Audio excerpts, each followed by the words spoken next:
बिस्मिल्लाहिर्रहमानिर्रहीम, अस्सलाम वालेकुम जी। मैं नजमुल हसन बाजवा हूँ।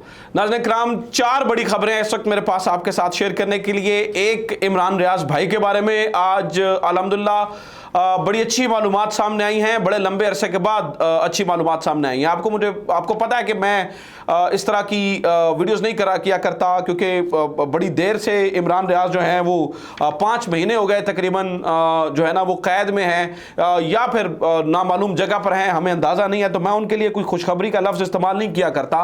लेकिन आज हुआ ये है कि जिन्होंने बाजियाब करवाना है उन्होंने बजाते खुद अदालत में खड़े होकर बजाते खुद खुशखबरी का लफ्ज़ इस्तेमाल किया है। लिहाजा आज मैं खुशखबरी का लफ्ज़ इस्तेमाल कर रहा हूं। तो अदालत के अंदर किसने क्या गारंटी दी, कौन सी ताकतवर तरीन शख्सियत सामने आई है, हुआ क्या है, रिहाई के कितने चांसेस हैं, प्रोसेस क्या है और इससे पिछली तारीख पे क्या हुआ था, फैमिली सोर्सेस क्या कहते हैं, खानदान वाले क्या कहते हैं, उनका वकील क्या कहता है, कुछ इंपॉर्टेंट चीज़ें हैं इस बारे में आपके साथ शेयर करने के लिए, वो मैं आपके सामने रख देता हूं। दूसरी ये है कि नाज़रीन किराम, army chief general Asim Munir की मीटिंग के बारे में बहुत सारी चीज़ें जो है ना वो हुई, बड़ी सारी डिस्कशन हुई। आज उसका कुछ असर नज़र आ रहा है। ओपन मार्केट में डॉलर जो है ना वो कम होता हुआ नज़र आ रहा है, चीज़ें जो है ना वो सिमटती हुई नज़र आ रही हैं। लेकिन शबर ज़ैदी साहब कहते हैं कि मैं आर्मी चीफ साहब की इस मुलाकात से नाउम्मीद हूँ। वो नाउम्मीद क्यों हैं, वो इस तरह की बात क्यों कर रहे हैं, इसके ऊपर भी बात करेंगे। और आज जस्टिस बाबर सत्तार ने ये जो 3 MPO का गलत इस्तेमाल हो रहा था, जिस तरह से तहरीक इंसाफ के लोगों को उठाया जा रहा है और जिस तरह से जो है ना वो उनको जिसका दिल चाहता है जो है ना वो जिस दिल मुकदमे में गिरफ्तार कर लेते हैं। खास तौर पर चौधरी परवेज इलाही साहब का केस, इसमें जो है ना वो आपके सामने ही है कि अदालत बार बार रिहा कर रही है, अदालत बार बार ये कहती है, अदालत गारंटी मांग रही है, अदालत जो है ना वो कहती है घर तक छोड़ के आओ, लेकिन इसके बावजूद जो है ना वो गिरफ्तार कर लिया जाता है और उसके ऊपर तो इन्हें अदालत का केस भी जो है ना वो शुरू हो चुका है। इसी तरह से केस में जस्टिस बाबर सत्तार ने आज 3 MPO का जो है ना वो डीसी के इख्तियारात ही अगली समात तक जो है ना वो मुअत्तल कर दिए हैं। उसको 3-4 बड़ी खबरें हैं आपके साथ शेयर करने के लिए। सबसे पहले हम बात कर लेते हैं इमरान रियाज खान साहब के बारे में। देखिए, आज इमरान रियाज साहब की पेशी थी। इससे पहले आईजी साहब एक और केस के अंदर पेश हुए थे, तो हमारे एक दोस्त हैं शाकिर अवान साहब, उन्होंने पूछा था इमरान रियाज के बारे में बताएं। तो शाकिर अवान साहब को आईजी साहब ने जवाब दिया था, जनाब तारीख कब है उनकी? उन्होंने कहा जी 6 तारीख को। तो उन्होंने कहा जी आज 6 तारीख है, तो जब 6 तारीख होगी मैं आपको तब जवाब दूंगा। तो लिहाजा वो बात गोल करके चले गए थे। लिहाजा मुझे आज की समात से कुछ ज़्यादा उम्मीदें नहीं थी, लेकिन आज की समात में कुछ मुख्तलिफ हुआ। मुख्तलिफ ये हुआ कि आज आईजी पेश हुए और उन्होंने कहा, आईजी पंजाब ने बजाते खुद कहा कि इमरान रियाज के बारे में कुछ इंतहाई अहम मालूमात हम तक पहुंच चुकी हैं और हम जल्दी जो है ना वो उनके बारे में खुशखबरी देंगे। ठीक है, ये आईजी पंजाब ने कहा। नाज़रीन किराम, ये अल्फाज बड़े इंपॉर्टेंट हैं, क्योंकि इससे पहले यही आईजी पंजाब हैं जो अदालत के अंदर खड़े होकर ये बताते रहे हैं कि जनाब वो अफगानिस्तान की सिमें थी, वो ये हो गया, वो फला हो गया, वो ढिमका हो गया। तो लिहाजा उनकी ये बात बड़ी ही इंपॉर्टेंट है। वजह यह है कि मैं मुख्तलिफ लॉयर से मिला हूँ। अली इशफाक साहब से मेरी एक दफ़ा इंट्रैक्शन है, एक दफ़ा फ़ोन पे भी बड़ी ज़बरदस्त उनके साथ इसी मामले में गुफ्तगू भी हुई थी, पुरानी बात है, लेकिन बड़ा शानदार आदमी है, बड़ा शानदार मुकदमा लड़ रहा है। लेकिन उनके बारे में पिछले कुछ दिनों से या पिछले कुछ अरसे से खुसूसन वकला की जानिब से डाउट्स का इजहार किया गया। मेरे कुछ वकला से मुलाकातें भी हुई और उन्होंने कहा जी ये इस मामले में डाउट है, चूँकि अली इशफाक साहब जो हैं वो ये कर रहे हैं कि वो बता रहे हैं, वही ये बताते हैं कि वो जिंदा हैं, माशाल्लाह ठीक हैं और फला है। तो अली इशफाक साहब के ऊपर जो है ना वो बहुत ज़्यादा सवालात उठे और बहुत सारी बातें हुई। लेकिन आज की बात सुनकर आईजी साहब की, नाज़रीन किराम, ये वाज़ेह हो गया है कि चलें ठीक है, फिर इसका मतलब है अच्छी खबर है। तो अली इशफाक साहब के ऊपर भी जो सवालात हैं वो अब कम हो जाएंगे। अली इशफाक साहब ने बड़ा मुश्किल वक्त देखा है और हमने देखा कि जिस तरह से चीज़ों को जो है ना वो मैनिपुलेट किया गया और उनके ऊपर भी इल्ज़ामात लगाए गए। तो अल्लाह करे इमरान रियाज खान साहब जो है ना वो अब चूँकि 13 दिन का वक्त मांगा, 14 दिन का वक्त मांगा गया था, अदालत ने 13 दिन का वक्त दिया है। तो अल्लाह करे कि इन 13 दिनों के अंदर अब फाइनली 13 दिन का वक्त दे दिया गया है कि जनाब बहुत करीब हैं और जल्दी खुशखबरी देने वाले हैं, तो 13 दिन के अंदर उनकी रिहाई हो जाए। अच्छा, एक खबर नाज़रीन किराम ये भी है, लास्ट टाइम जब इमरान रियाज खान का जो मुकदमा नहीं ना लगा आपको ये याद होगा कि इससे पहले एक तारीख थी और इससे पिछली समाअत वो जो है ना वो अदालत के अंदर नहीं हुई थी।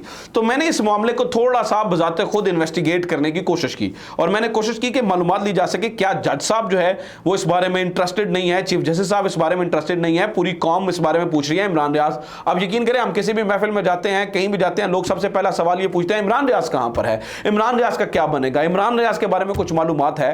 तो पूरी कौम एक हैजानी कैफियत के अंदर मुब्तला है, पूरी कौम इमरान रियाज के बारे में जानना चाहती है। तो क्या जज साहब इस बारे में इंटरेस्टेड नहीं है?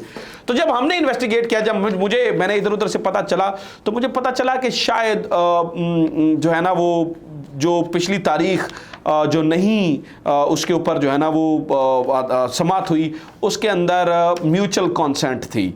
शायद कोई ना कोई जो है ना वो कोई ना कोई उम्मीद जो है ना वो इस तरफ दिलाई गई है, कुछ ना कुछ उम्मीद इमरान रियाज खान की तरफ जो है ना वो पैदा हुई है इस वजह से, यानी कि उनकी फैमिली की तरफ। और इधर मैं ज़्यादा बात खुल कर नहीं कर सकता इस मामले के अंदर, लेकिन इस कुछ ना कुछ उम्मीद हुई है जिसकी वजह से जो है ना वो हुई। और आज नाज़रीन किराम वो ये हुआ कि उस बारे में पता चल गया ना, इस बारे में वाज़ेह हो गया जब आईजी साहब ने कहा जी हम बड़े करीब हैं, बड़ी सारी चीज़ें हैं, 14 दिन का वक्त मांगा बाजियाबी के लिए, या जो भी जिस तरह से भी इमरान रियाज बाहर आते हैं, ठीक है, कोई भी स्टोरी सुनाई जाती है, सबको पता कोई ना कोई बड़ी स्टोरी इस बारे में सामने आएगी, कोई ना कोई स्टोरी सुनाई जाएगी। खैर कोई भी स्टोरी सुनाई जाए, वो शख्स घर वापस आ जाए ये मैटर करता है, वो शख्स घर वापस आ जाए ये मैटर करता है। तो नाज़रीन किराम इस बारे में आज पहली दफ़ा खुशखबरी है और आज आईजी पंजाब ने वर्दी में खड़े होकर अदालत के अंदर ये गारंटी दी है कि जनाब बड़े करीब हैं, तो अल्लाह करेगा यहाँ पर जो है ना वो चीज़ें अच्छी हो जाएंगी।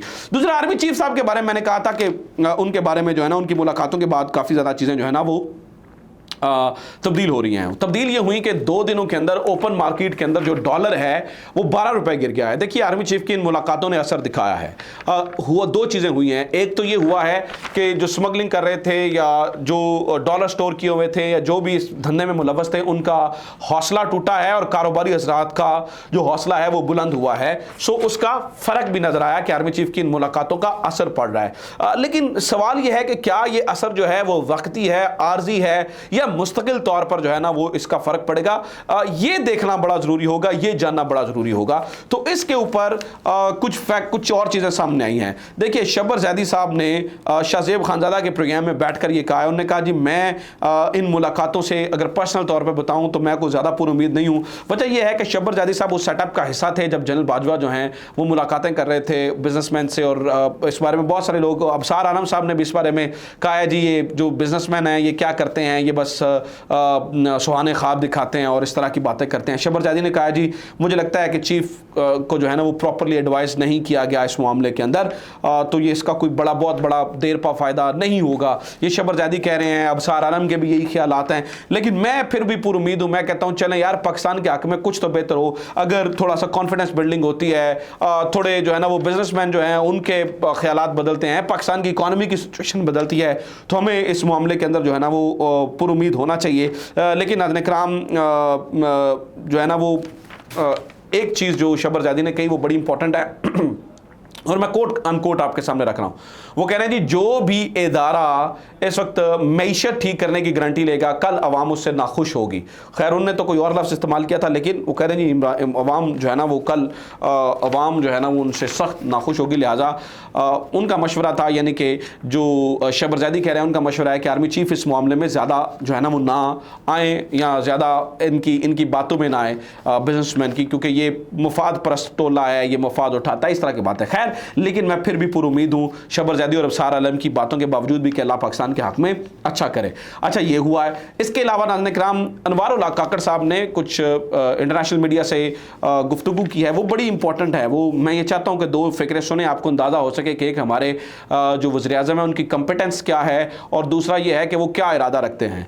तो अनवार उल हक काकड़ साहब ने इंटरनेशनल मीडिया से बात करते हुए कहा जी हमारे फ़ौज से जो है ना वो बड़े अच्छे ताल्लुकात हैं। बंदा पूछे निगरान हुकूमत के फ़ौज से अच्छे ताल्लुकात क्यों नहीं होंगे, फ़ौज से अच्छे ही ताल्लुकात होने चाहिए। ये बात करके आप जो है ना वो बहुत ज़्यादा क्वेश्चंस जो है ना वो रेस कर रहे हैं। दूसरा उन्होंने ये कहा कि जनाब इलेक्शंस कब होंगे इसका टाइम फ्रेम जो है ना वो नहीं दे सकता। चलें ये भी एक नई चीज़ होनी थी। चलें आपने ये देख ही लिया कि हमारी जो निगरान गवर्नमेंट है इसका क्या कॉम्पिटेंस है। एक और खबर यह है नाज़रीन किराम कि जस्टिस बाबर सत्तार ने बड़ा हौसले वाला काम, बड़ा जुर्रतमंदाना काम किया है और उन्होंने ये जो MPO के तहत 3 MPO के तहत 16 MPO के तहत उठा लिया जाता है है और फिर आपको पता है कि जब तक दिल चाहे जेल के अंदर रखा जाता है। आज उस ताकत को ही मुअत्तल कर दिया और उन्होंने कहा जी अगली पेशी तक जो है ना वो ये नहीं होगा। ये 3 MPO का 16 MPO का इस्तेमाल इस वक्त धड़ाधड़ जो है वो पाकिस्तान तहरीक इंसाफ के कारकुनान के साथ जो है ना वो हो रहा था, उनके खिलाफ हो रहा था। तो ये आज जो है ना वो आज ये भी एक अच्छी खबर है, मतलब मैं तो इसे खुशखबरी ही समझूंगा। ये भी एक अच्छी खबर है कि ये जो है ना वो हुई है। तो ये नाज़रीन किराम अब तक की जो है ना वो अपडेट्स हैं, ये चीज़ें हो रही हैं। अभी जो है ना वो दिन के अंदर और बड़ी बड़ी खबरें आने वाली हैं। सो मैं वो भी मेरे पास लिखी हुई हैं कुछ चीज़ें जो है ना वो इधर उधर से बड़ी पता चल रही हैं आज के दिन में, तो वो भी मैं आपके साथ शेयर करता हूँ अगली वीडियो में। अपना ख्याल रखिए। खुदा हाफिज़। पाकिस्तान जिंदाबाद।